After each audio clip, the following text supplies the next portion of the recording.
안녕하세요. 매번 사연을 듣기만 했는데 오늘은 제 이야기를 해보러 왔습니다. 어떻게 시작해야 할지 조금 두서가 없더라도 이해해주세요. 저와 남편은 결혼 전문 중개업체를 통해 만난 사이입니다. 제가 어디 부족하고 그래서 업체를 통해 남자를 만난 건 아니고요. 저와 가치관과 성향이 비슷하면서도 어느 정도 조건도 잘 맞는 그런 남자를 주변에서나 지인을 통해서는 찾기가 쉽지 않더라고요. 괜히 시간 낭비하는 것도 싫고 여러 가지로 업체를 통하는 편이 저에게 유리하겠다 싶어 내린 결정이었습니다. 그렇다 보니 저와 남편의 조건을 이야기하고 제 사연을 시작하는 게 좋을 것 같네요. 일단 저희 친정부모님께서는 서울에서 한의원을 운영하고 계십니다. 서울의 한의원이 한두 개는 아니지만 그래도 제법 이름난 한의원을 하고 계세요. 저는 현재 중학교에서 영어를 가르치고 있습니다. 재벌은 아니어도 비교적 유복한 환경에서 어려움 없이 자랐고 그 점에 있어서는 항상 부모님께 감사하는 마음이에요. 업체를 통해 남편을 소개받을 당시 남편의 부모님은 사업가라 했습니다. 그리고 남편은 진급을 앞두고 있던 구급 공무원이었고요. 솔직히 말해서 이전에 업체에서 주선해 주었던 남자들과 비교했을 때 남편의 조건이 특출나게 나은 건 아니었지요. 하지만 그럼에도 불구하고 남편과 부부의 연을 맺게 된 건 남편의 성실하고 우직한 성격이 제 마음을 사로잡았기 때문이에요. 하지만 막상식을 올리고 나서 남편에 관한 많은 것들이 거짓이었음을 알게 되었습니다.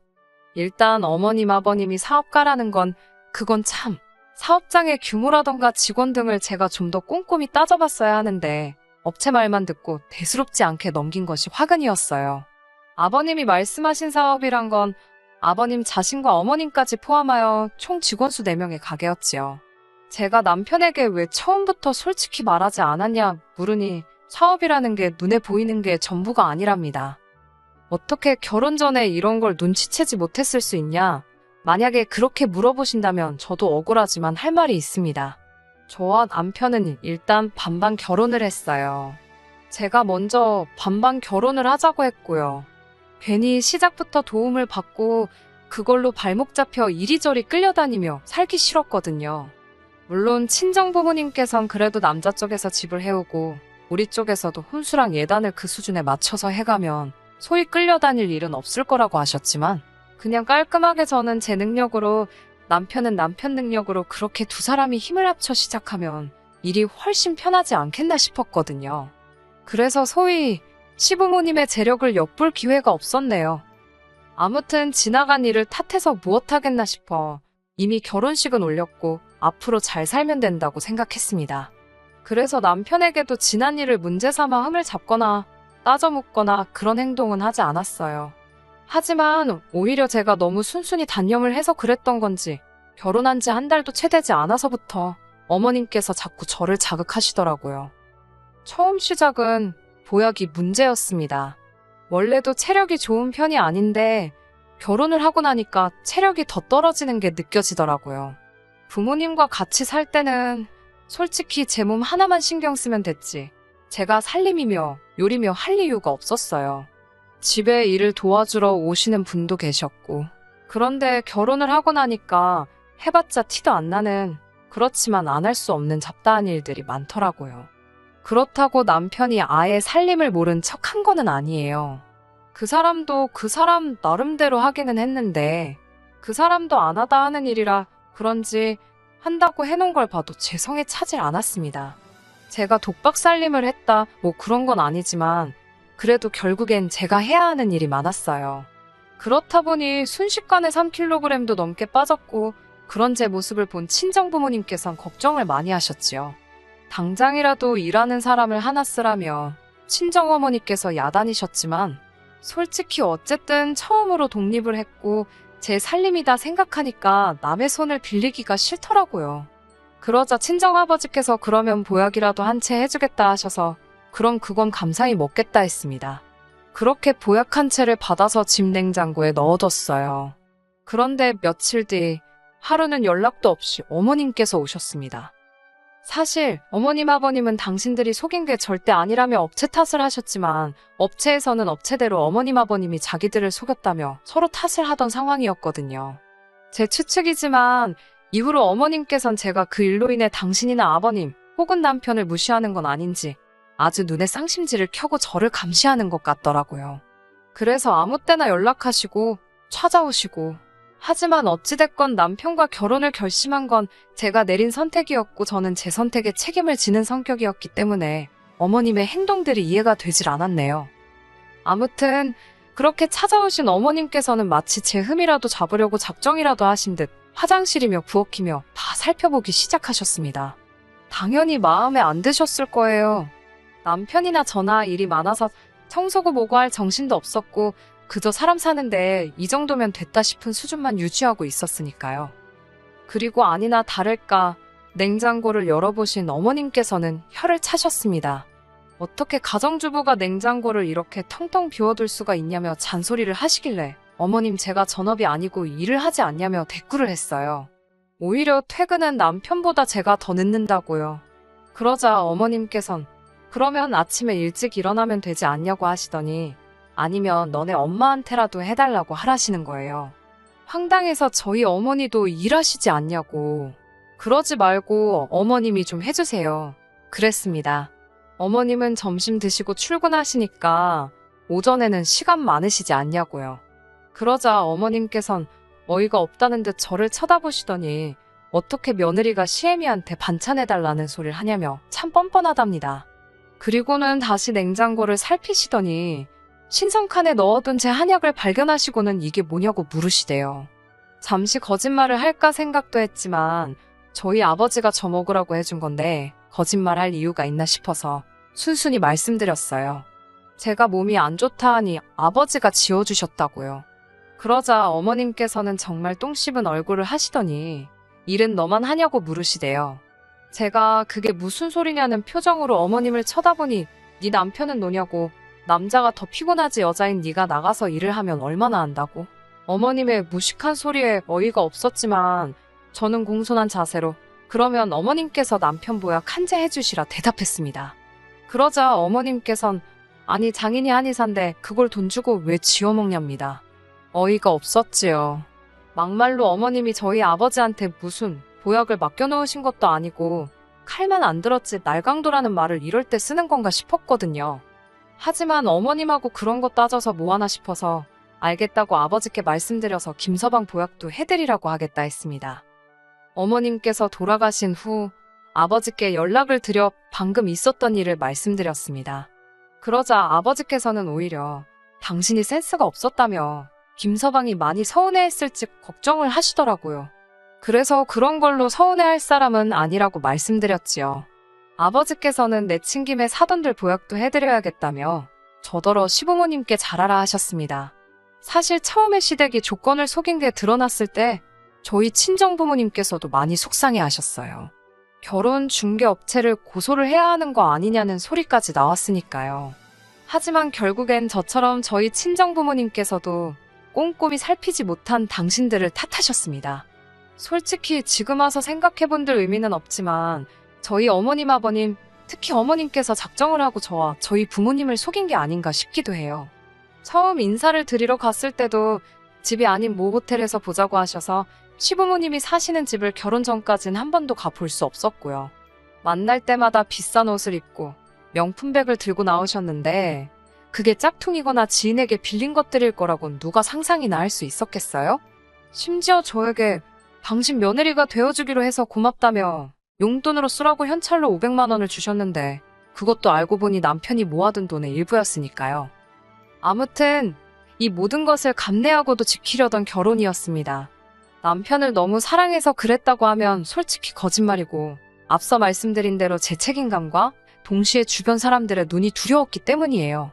하지만 결국엔 이렇게 남편과 갈라서기로 마음을 먹었습니다. 그리고 단언컨대 이 모든 건 어머님의 욕심에서 비롯된 게 맞아요. 어머님이 말씀하신 대로 남편뿐만 아니라 어머님 아버님까지도 보약을 해드렸습니다. 솔직히 이 정도 갔으면 시댁에서도 저희 부모님께 최소한의 성의 표시는 해야 한다고 생각했지요.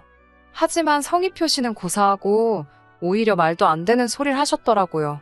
며칠 뒤 친정어머니께서 전화를 걸어오셨습니다. 방금 사돈이 왔다 가셨다며 알고 있었냐고요.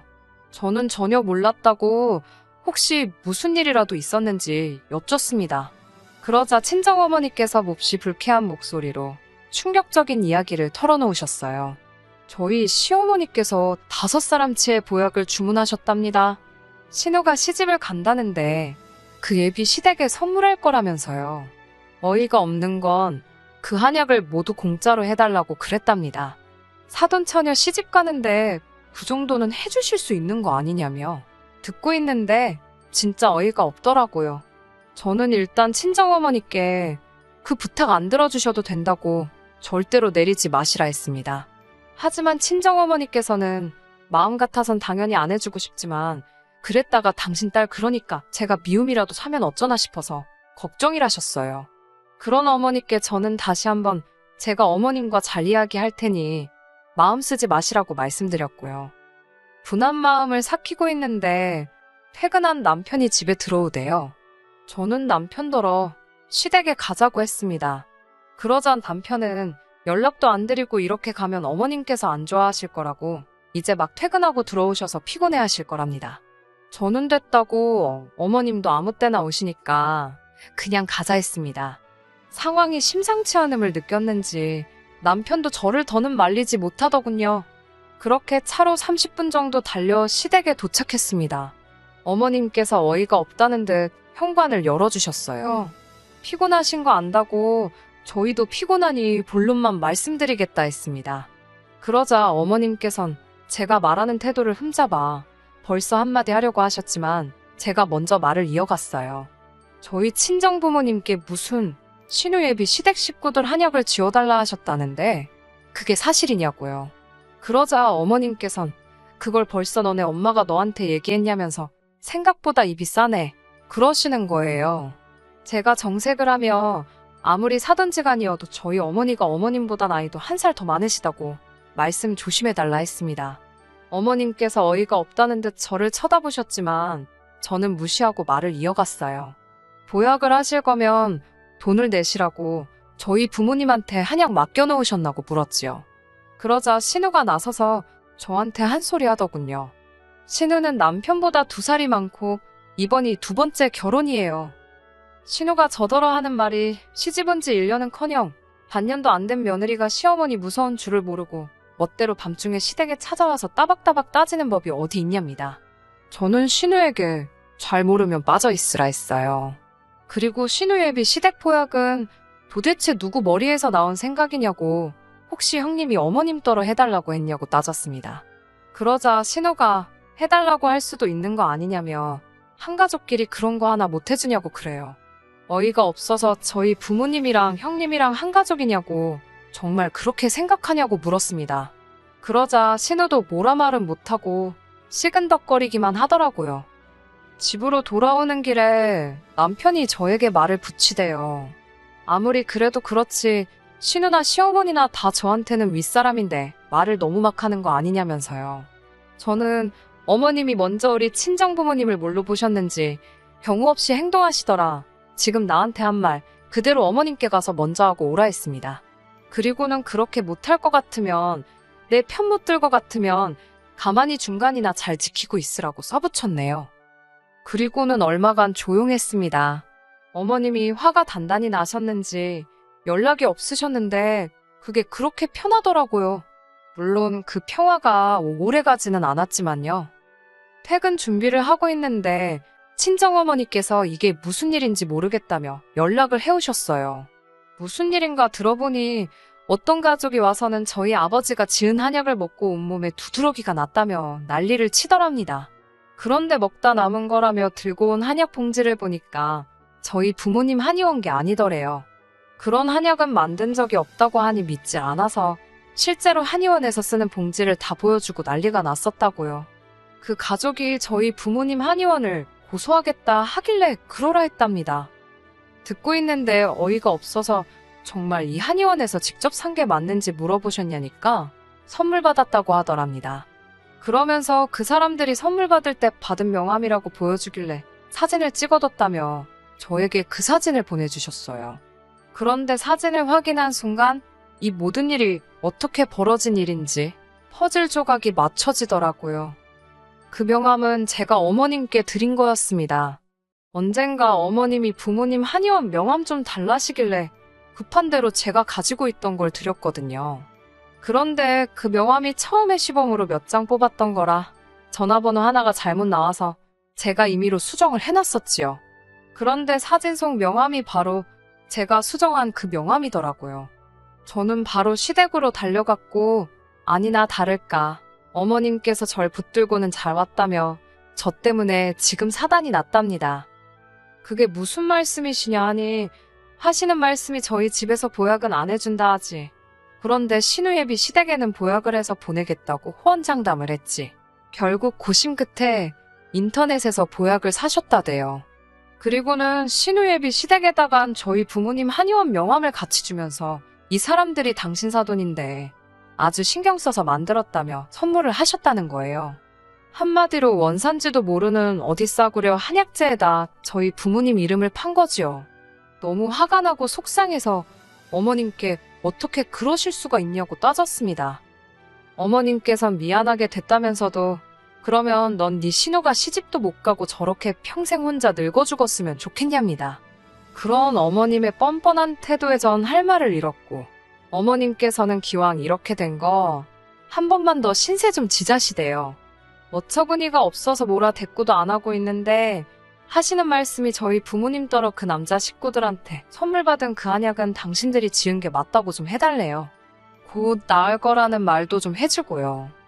말 같지도 않은 어머님의 말씀에 정말 뭐라 해야 할지 저는 어머님께 제정신이시냐 했습니다.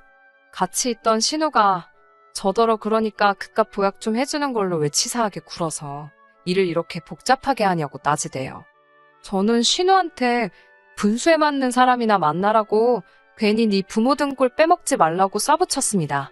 어머님께도 저희 부모님 이름 한 번만 더 파시면 가만히 안 있는다고 명예훼손으로 고소할 거라 했어요. 아마 어머님이 하신 행동이 법적으로 한두 개만 걸리는 건 아닐 거라고 그러니 저 열받게 하지 마시라고도 했지요. 그러자 어머님께서는 제가 시댁 알기를 뭐같이 안다며 진작에 알고 있었답니다. 제가 당신을 무시하는 거려. 반성은 고사하고 조금의 미안함마저 느껴지지 않는 어머님의 태도에 진절머리가 나더군요. 그때 신우에게 들었는지 남편도 시댁으로 왔습니다. 남편이 저를 잡아 이끌며 집에 가자고 집에 가서 이야기하자길래 됐다 했어요. 이렇게 경우 없는 어머님하고 한시도 더 가족이란 이름으로 얽혀있기 싫다 했습니다. 이래서 기우는 결혼은 하는 게 아닌가 보다고 하니 남편이 말이 너무 심한 거 아니냐며 언성을 높이더군요.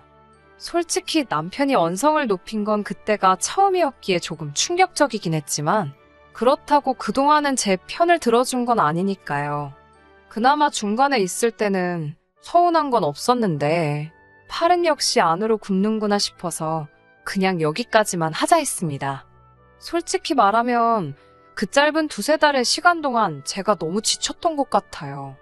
결혼 업체에서는 제가 결국 헤어지기로 했다 하니 정말 미안하다 사과를 해왔습니다. 그리고 덧붙이기를 자기들이 아무래도 이상해서 서류를 검토해보니 시댁에서 서류를 위조한 것 같다며 자기들도 지금 시댁을 고소할 예정이라며 저는 제가 도울 게 있으면 돕겠다고 했습니다. 그리고 신우는 결국 파혼했어요. 그 남자 쪽에서도 신우와 시댁의 실체를 알아차린 건지 그놈의 체면 때문에 진작에 갈라서야 했을 걸 여기까지 질질 끌고 왔다는 사실이 솔직히 부끄럽고 속상합니다. 그래도 더 늦기 전에 지금이라도 제 자리를 찾았다는 게 다행이다 싶네요. 당분간은 건강관리에 힘쓰며 지낼 생각이에요. 끝까지 들어주셔서 감사합니다. 오늘의 사연은 여기까지입니다.